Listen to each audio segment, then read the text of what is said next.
going to show you how to sharpen a knife using a whetstone, which is something that I think you take for granted when you do it every day, but it's actually quite difficult skill to learn and really perfect. And if you do it wrong, you can end up ruining a really good knife. But this is just one of our chef's knives. It's not too sharp. Usually we use like a paper test just to check it's really sharp, but you can also just scrape the surface of your nail and it should lift the top layer of cuticle off it. So basically with a whetstone, what you've typically got is you've got a rough side and a smooth side. So the rough side is what does basically 85% of the sharpening, and then the smooth side is what does like most of the polishing. So if you think about it, that's going to do like 95% of the work, and this is going to do the last little bit, but that makes all the difference to keeping a really sharp blade. So this is a ceramic stone, so it doesn't mean you need to soak it for a very long time. On a knife, you've got something called the bevel. Okay, so bevels they can be 90-10, they can be 50-50, they can be you can kind of shape them to what you want and what feels good, but this one's a 50-50 bevel, which is standard pretty much on most knives, which means basically the sides are even. So we've got an even point like that. And basically when you're sharpening, what you're trying to do is, you imagine you've got these slightly uneven points of your knife. That's what we call the burr. You're trying to even those out, so you've got the perfect, true, sharp edge.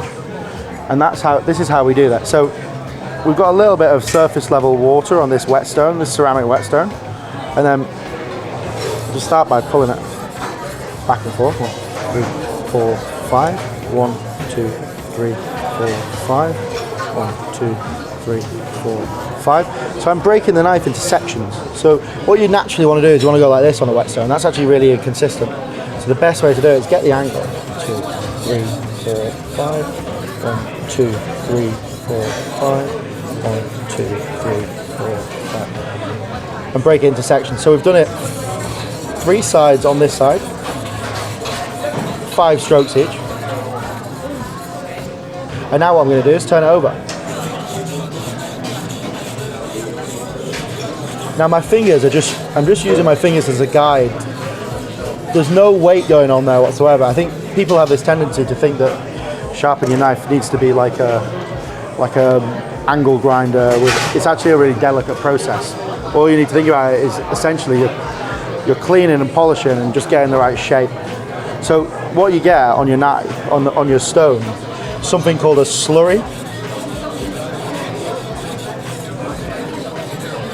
So all this little residue, that's actually what sharpens your knife. So that's the most important part. So you do not want to clean that away. That's what's going to sharpen your knife.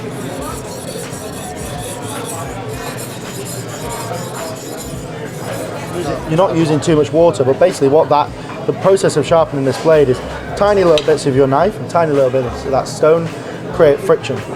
And then moving across the plate, that friction grinds against the edge, the bevel of your knife, and causes it to get sharp. What we've done now is we've sharpened this bevel, okay?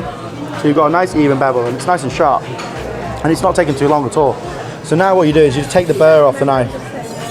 So that little overhang, before you swap sides onto the other one, you take that off, and that makes sure that you can tell the burr of your knife because it feels slightly fuzzy, but that's really nice and smooth.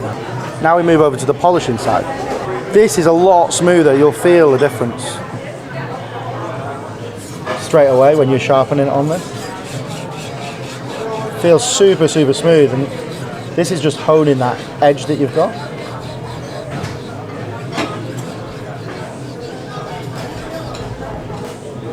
So we do 3 rotations, 1, 2, 3, 4, 5. 1, 2, 3, 4, 5. 1, 2, 3, 4, 5. 1, 2, 3, 4, 5. 1, 2, 3, 4, 5. Flip the knife, start on the other side. 1, 2, 3, 4.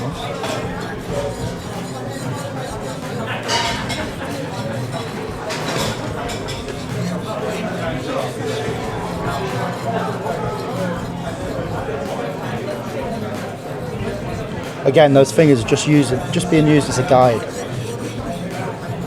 So like if your knuckles are white, if your fingertips are white, you're doing something wrong. It's nice and soft. See, it's just getting a little bit dry there. Just add a tiny touch of water onto it. And that's that slurry that I'm talking about. So we've done a few rotations now. It's time to test how sharp it is.